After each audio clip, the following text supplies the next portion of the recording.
Hello everyone, today I'm going to show you how to set up Proxy with Multilogin.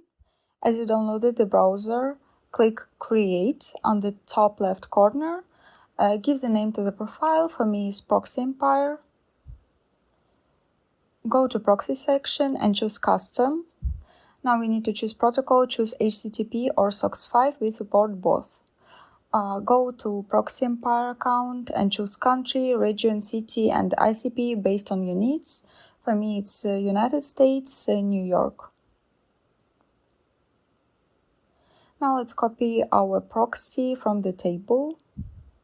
Copy and paste. Proxy check passed. Click Create Profile on the bottom right corner and click Start.